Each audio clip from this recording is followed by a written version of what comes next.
Hello guys, I'm Super Ron, welcome back to the channel, and this week I'm very excited about the car we have to work on. As you'll know from previous episodes and my own car, I'm a big fan of the Audi RS estates, and the car we've got this week is the one that started it all, the Audi RS2.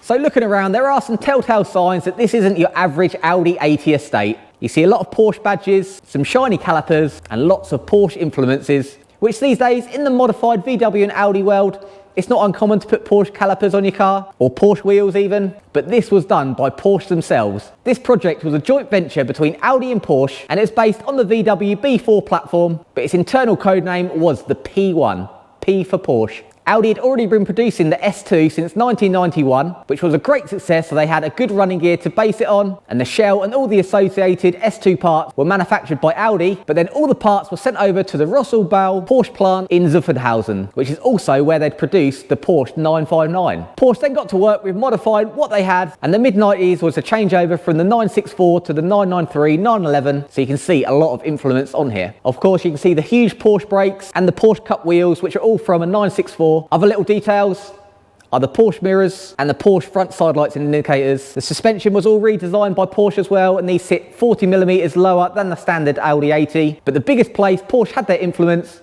was under the bonnet.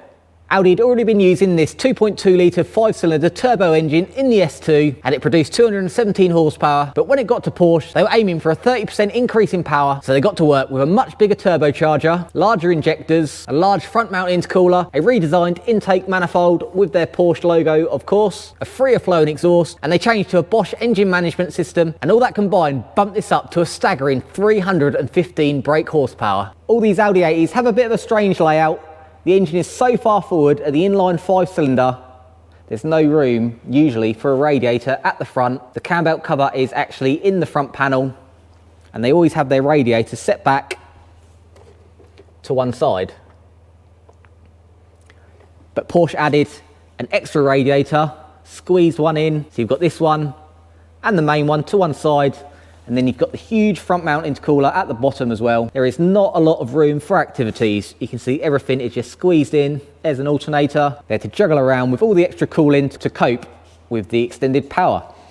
This one also ticked for the big brake upgrade. They all had the huge Porsche 4-pot calipers, but this one has got the 320mm upgraded discs, and they all have the huge 299mm 4-pot setup on the back.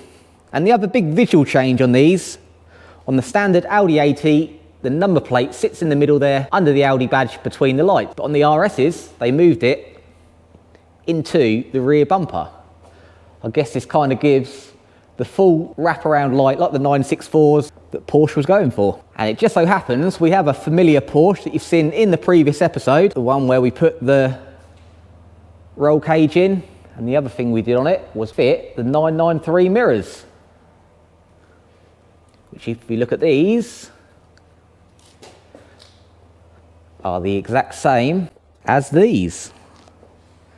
They were released in the summer of 1994, and this one was registered in December 94, so it is quite an early one. And when they were new, they were about £45,000, which at the time was heading towards supercar money, but this has got supercar performance. There was no fast estates around at the time. This really did set the foundation for the RS culture that evolved from it. With the 315 horsepower, the 6-speed manual gearbox with the Quattro 4-wheel drive system could propel it to 60 miles per hour in just 4.8 seconds. An even bigger claim was it is the fastest accelerating car to 30 miles per hour, and Autocar did a test in 1995 with one of these against the McLaren F1, and this got to 30 miles per hour in 1.5 seconds, 0.2 seconds quicker than the McLaren F1. But with this, you could then go and pick up 4 passengers and a washing machine in the boot and carry on your day. This really was the first practical supercar. Inside, they're mostly the same as an Audi 80.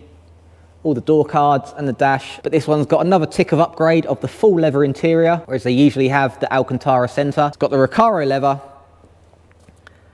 it's got genuine carbon fibre all around, across the dash. It's got extra gauges down by the ashtray, the nice white dials, and also in here we have the electronic diff lock, which locks the rear diff, which helps it to achieve those awesome acceleration times.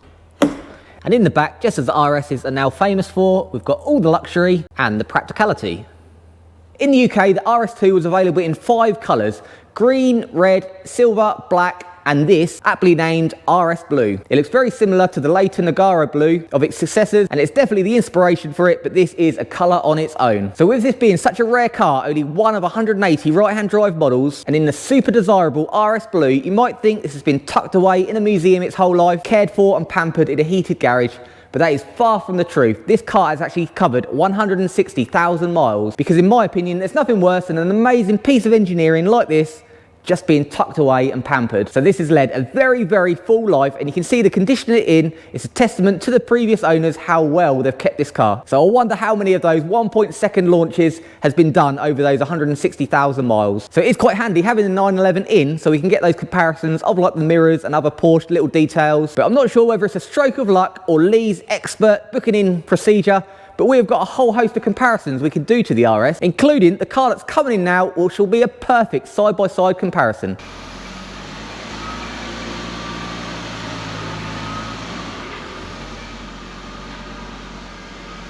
So how convenient is it that we've got an actual Audi AT standard base model in to compare to the RS2 to see what is the difference? As you can see straight away from the back, on the RS onlys, they moved the number plate down to the bumper, where it should be between the lights. So the lights are the same, even with the lock in the same place. But on the RSs, they had that red panel in the middle. And from the front, you can definitely see the similarities between the two, because most of the parts are Audi AT. But having one side by side, you can see there's a clear difference in the bumpers, the grills, and there's a lot more color coding on the RS as well. Also at the front, we have the projector one-piece headlights they used in the S2. But down here, we've got Porsche side lights and indicators. I think these were from a 964. And also, anyone in the Max Power days will have known this style of bumper on pretty much every Mark 1, Mark 2 Golf, all through the 90s and 2000s. It was based on a RS2. So you can see the bumper is a huge difference between the two. On the standard Audi, we don't have the iconic honeycomb grille. It's got the little bumpers. And these are the flag mirrors that it should have for the rest of the Audi age era cars.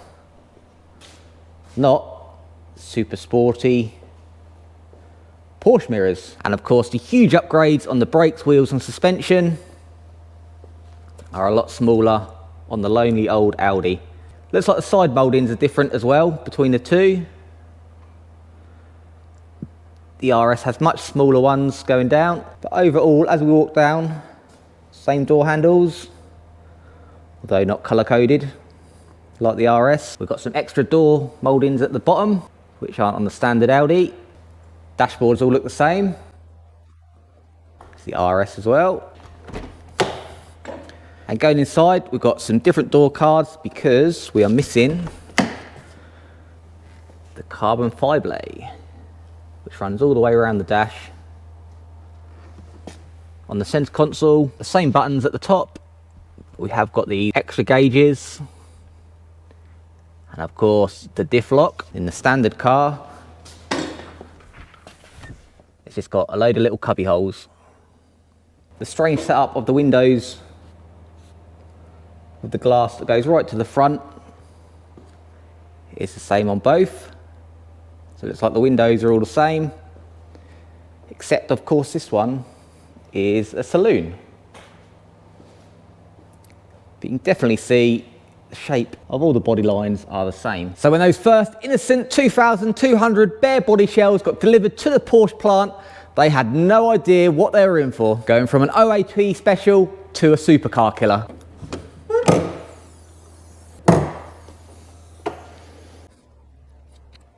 So this one does have a 5-cylinder engine as well, a much more simpler form, no turbo, single cam, 10 valve, mechanical fuel injection.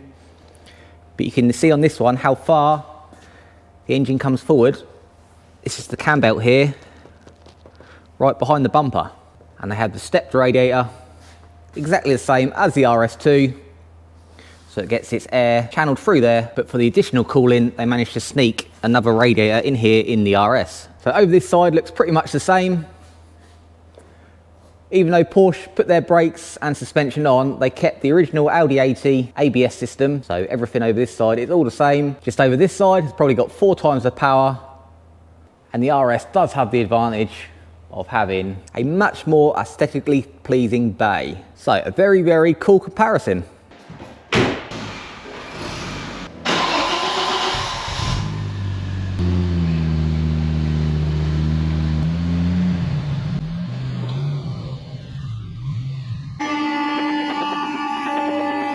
And underneath, it's just as tidy. It's got a full Miltech stainless exhaust system. See, all the rear arms and everything have been powder coated, so it's had a full refresh at some point. Got Bilstein shocks up there. You can see the Porsche calipers. You can see all of this has been powder coated at some point, so it's had some love. Got the full exhaust system. I think there might be sports cats on there as well. Oh no, they are Audi. Genuine RS. And it goes up into a 2 and up to the turbo. So we need to have a look at the brakes. These are the adapters that space out for the bigger discs.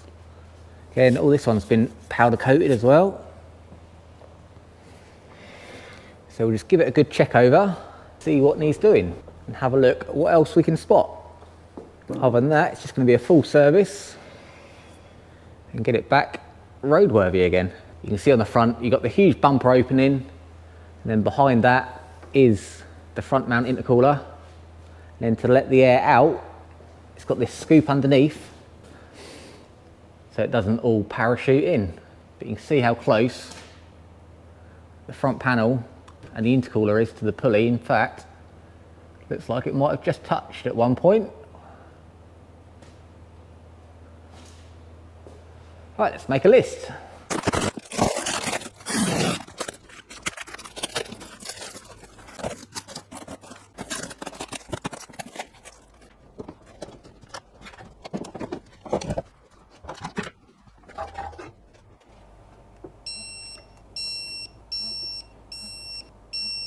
That's the old plugs out, and as you can see, this was running super duper rich. They are black as black, which means there's been a lot of fuel going through there, but it has just been on cold starts and just running around, so it hasn't had a very good run. The other thing I didn't know on these is all the coils are connected to that top cover, so they all come off together. Made life much easier, just 4 bolts along the top, and the whole lot came out. So all the new plugs are in, coil pack back on, do the air filter, and then drop the oil.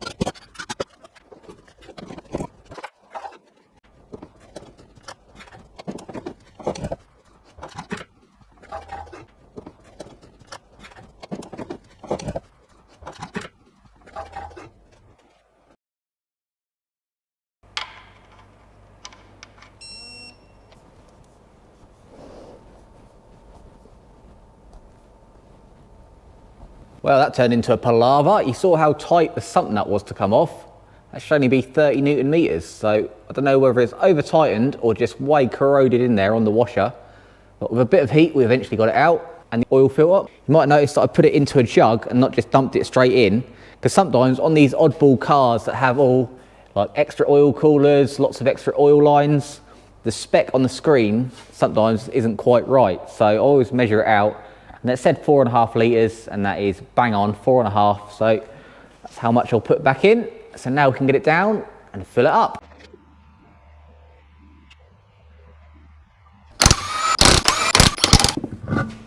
So I've whipped this wheel off because we noticed on the bells here, I think you'll see it's a little bit shiny.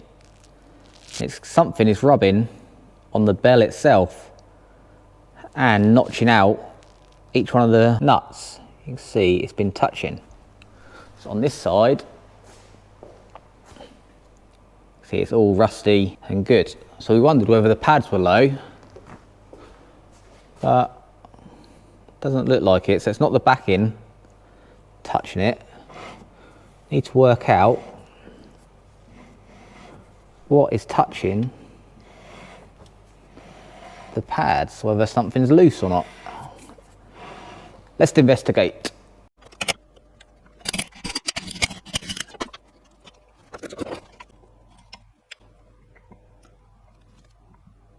Oh.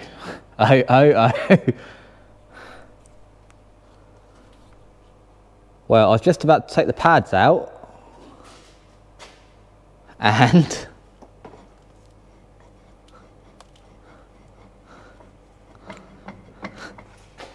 what is going on here?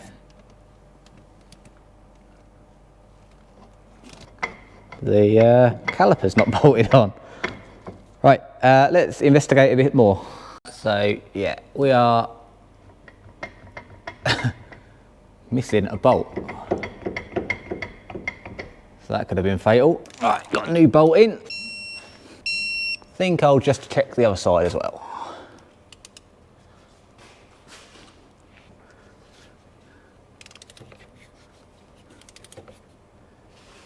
Wow.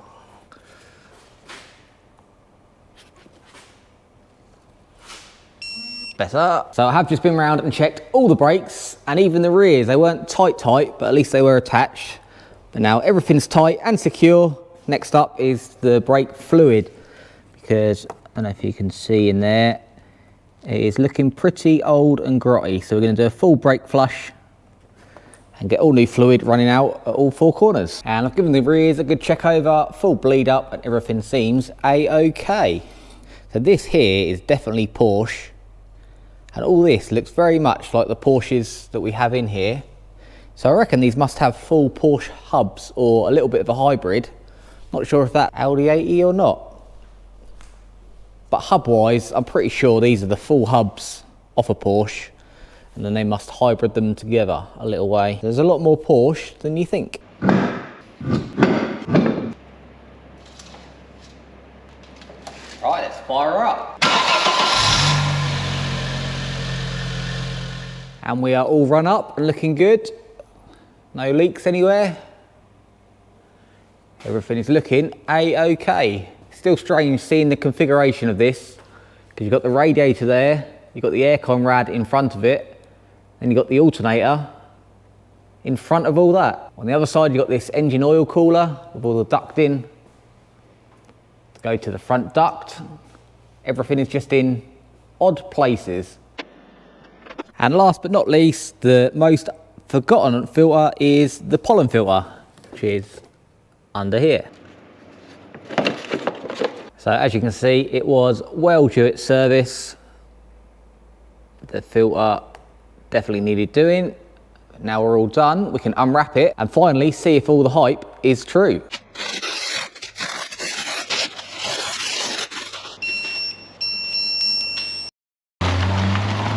Right, let's take this for a little test drive. So it should drive like a pretty normal car. We've got good oil pressure, oil temperature's now coming up. We're all charging, all the gauges look right.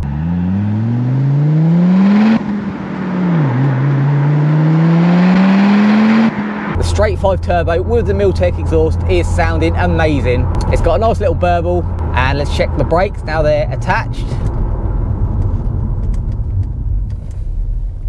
Much better.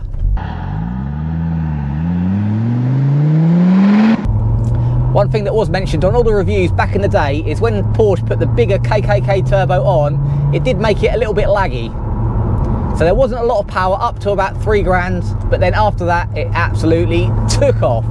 And you can really feel the boost coming in. I drive a lot of these 80s hot hatches, and when you get them in compared to a modern car, they're not really all that anymore, like Mark II Golf GTIs, RS turbos, things like that. By today's standard, not really that quick, but this thing most definitely still holds its head very, very high. Literally pulled back in the seat as soon as the boost comes in. They say don't meet your heroes, but in this case, I'm glad I am. Although it's got 100 less horsepower than my RS6, this would easily out-accelerate it.